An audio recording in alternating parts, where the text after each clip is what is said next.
Hello, hello. Happy Wednesday. If it's Wednesday at noon, it must be the weekly yoga show with me, Irena. Hello and welcome.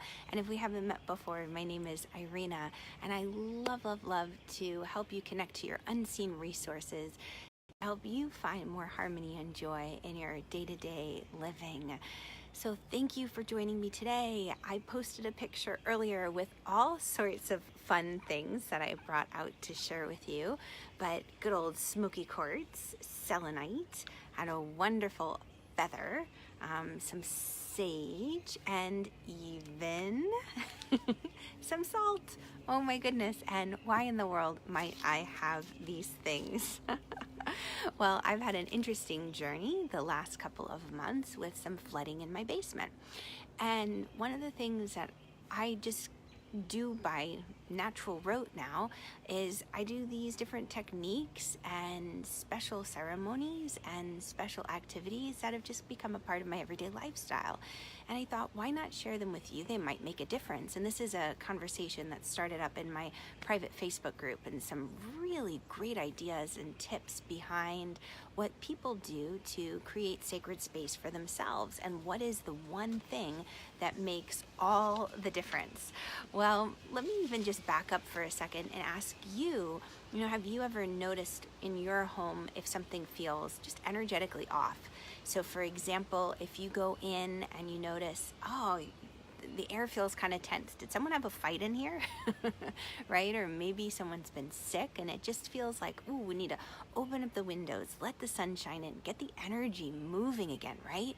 Maybe you had a big party and afterwards there's just this energy of just a little bit of chaos or a little bit of freneticism, right? Other people's energy. Here's a side note that I learned long time ago. When you do have people come to your home, watch that you don't put their coats, so if it's winter or fall, you don't put their coats and their purses on your bed. Because essentially, that energy that they carry in the clothes, you're putting all of that on your bed. It's going to be a little interesting to sleep for those who are sensitive to the energy, right? Some of us are a little bit more sensitive than others. So if you have a space in your home that's feeling a little off, what do? Right? Because it tends to get to you after a little while. You feel like, oh, I can't relax in this space. Or in the case of my daughter, when we first moved into the house, she would have these terrible night terrors. She just couldn't sleep in her room. She was afraid. It just didn't feel good to her. So that's where I decided, okay, we did a traditional blessing when we moved in our house, and we did the saging. Some of you guys are familiar with saging or smudging, and you can use the feather to help the smoke move through the house. And the idea is that this will clear any of the bad vibes or negative vibes or just the energy that isn't serving you. It'll help to clear it out of the way.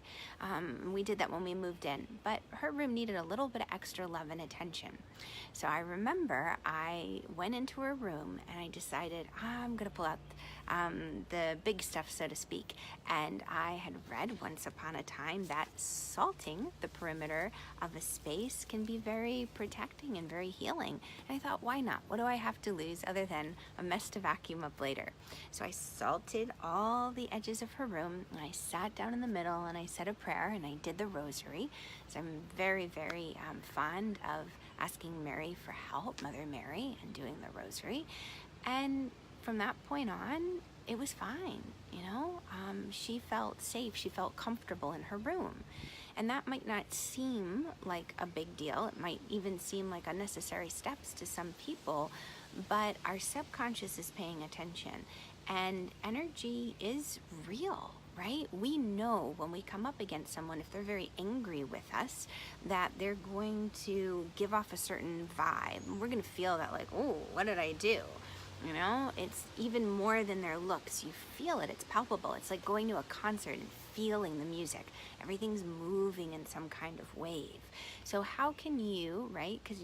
How can you shift and change it, transmute it, or get it to leave the space? And that's what really these techniques are about, whether it's the smudging or salting the perimeter of the room, or I was joking about making stone soup. There's an old book back in the 80s about stone soup, really interesting. but using crystals, right? And you can put this in the four corners of a room.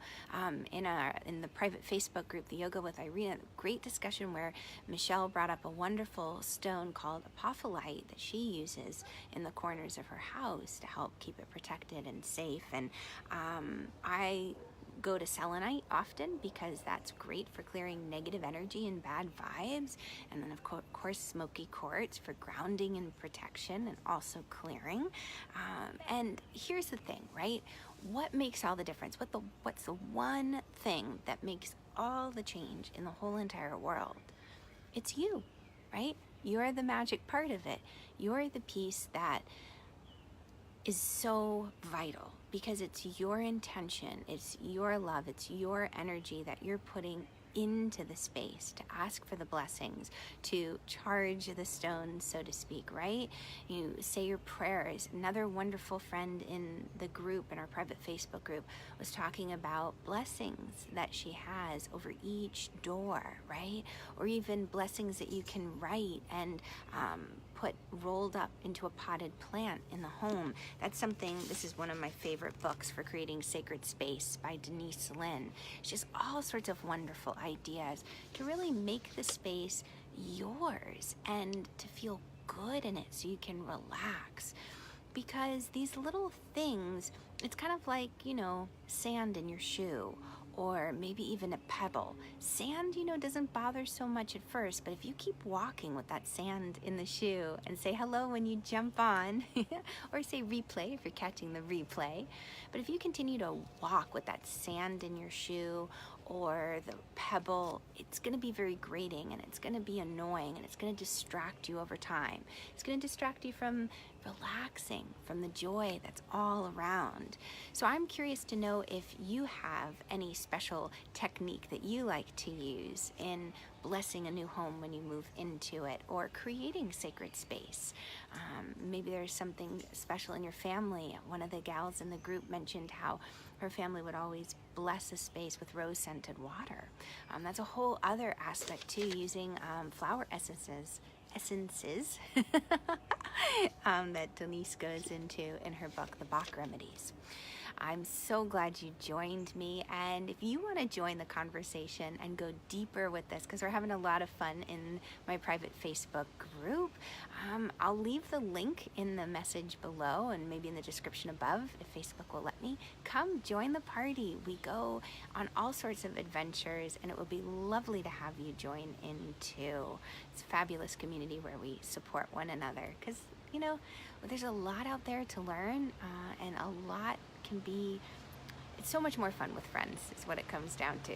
Thanks for being with me. I'll catch you on the flip side. Bye guys, lots of love.